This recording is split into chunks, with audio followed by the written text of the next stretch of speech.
میں اپنے رب سے ہوں اس بات کا سوالی، ہو قائم میرے ملک میں امن اور خوشحالی۔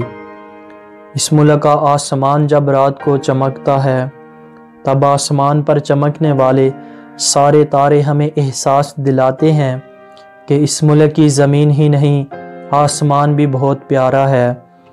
آسمان کیا، نام بھی بہت پیارا ہے، یعنی پاکستان۔ پاکستان رمضان المبارک کی 27ویں بابرکت رات کو معرض وجود میں آیا۔ یہ اتفاق نہیں بلکہ انتخاب تھا۔ اللہ تعالیٰ نے اس عظیم ریاست کو وجود میں لانے کے لیے سال کی سب سے بہترین رات کو منتخب کیا۔ اسی ملک کے بارے میں حضور صلی اللہ علیہ وآلہ وسلم نے ارشاد فرمایا کہ مجھے مشرق سے ٹھنڈی ہوائیں آتی ہیں۔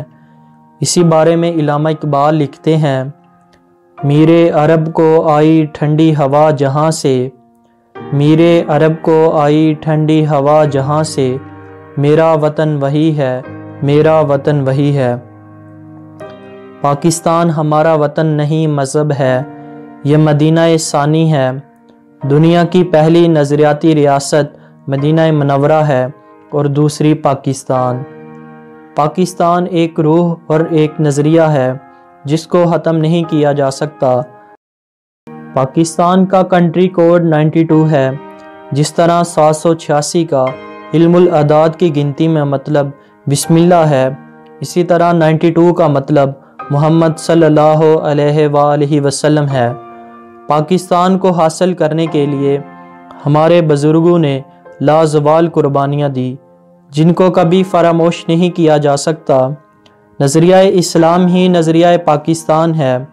حضرت مجدد الفسانی، حضرت شاہ ولی اللہ، حضرت سید احمد شہید، سر سید احمد خان، علامہ محمد اقبال اور قائد اعظم جیسی عظیم ہستیوں نے اس پودے کی آبیاری کی۔ ان کا خواب تھا کہ مسلمان اسلامی معاشرت، ثقافت، معاشیت اور اخلاقیات پر مبنی نظام رائج کرے، اور یہ خواب سال ہاں سال کی کاوشوں اور قربانیوں کے بعد شرمندہ تعبیر ہوا۔ اللہ تعالیٰ نے پاکستان کو بہت سے قدرتی تحفوں سے نوازا ہے۔ ملک میں بیک وقت صحرا بھی ہیں، سمندر بھی، دریا بھی، میدان بھی، سرسبز پہاڑ بھی، خشک اور بنجر چوٹیاں بھی، اور برف کی ایسی غاریں بھی جن میں آج تک کسی انسان نے قدم نہیں رکھا۔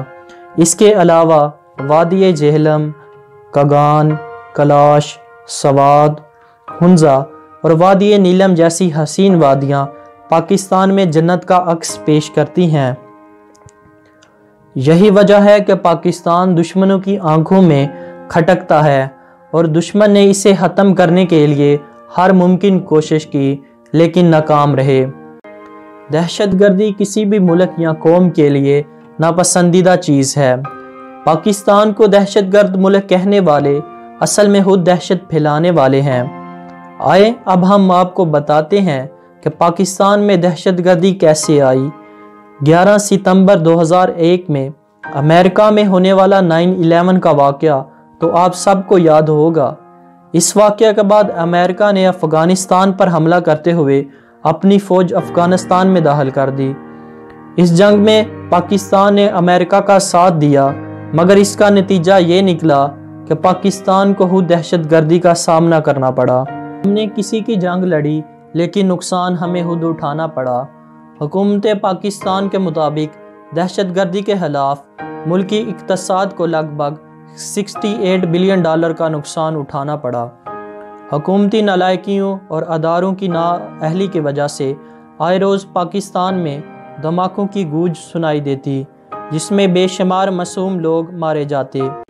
پھر 16 دسمبر 2014 کو دشمن کی طرف سے پاکستان میں ایک ایسی دہشت گردی کی گئی جس نے پوری قوم کو ایک نہ ختم ہونے والے غم میں مبتلا کر دیا۔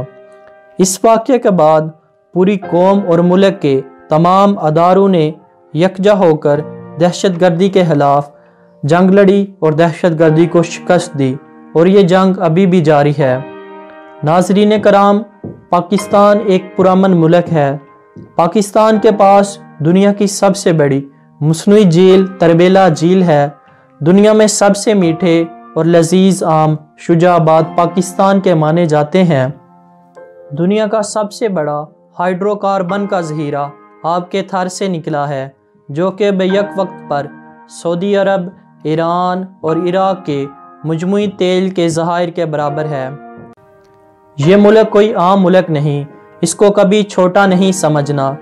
آپ کے دشمن آپ کو آپ سے زیادہ جانتے ہیں، یہی وجہ ہے کہ وہ آئے روز ملکی حالات خراب کرنے کی کوشش کرتے ہیں اور پاکستانی عوام کو اپنے اداروں کے خلاف اکساتے ہیں، لیکن ناکام رہتے ہیں۔ وہ احباب ادارے اور میڈیا چینلز جو پاکستان میں مایوسی اور حوصلہ شکنی کی باتیں اور خبریں پھیلاتے ہیں، وہ در حقیقت ابلیس اور شیطان کے اعلی کار ہیں۔ ابلیس کا لفظی معنی بھی مایوسی ہے، اور قرآن کریم میں مسلمانوں کو حکم دیا گیا ہے کہ اللہ کی رحمت سے مایوس مت ہو۔ پاکستان اللہ کا ایک تحفہ ہے جس کو کبھی بھی ختم نہیں کیا جا سکتا۔ ناظرین کرام، ہمیں چاہیے کہ ہم اپنے جمہوری نظام کو اسلامی رنگ میں اسلامی اصولوں کے مطابق بنیاد فراہم کریں، انفرادی اور اجتماعی شعبوں میں اپنی زندگیاں قرآن و سنت کی تعلیمات کی روشنی میں گزارنے کے قابل بنائیں۔ اللہ نے ہمیں سکھایا ہے کہ ہم ریاستی امور کو باہم صلاح مشورے سے طے کریں۔ دعا ہے کہ اللہ تعالی ہم سب کو پاکستان کی ترقی میں اپنا اپنا کردار ادا کرنے کی توفیق عطا فرمائے۔ آمین۔ پاکستان زندہ باد۔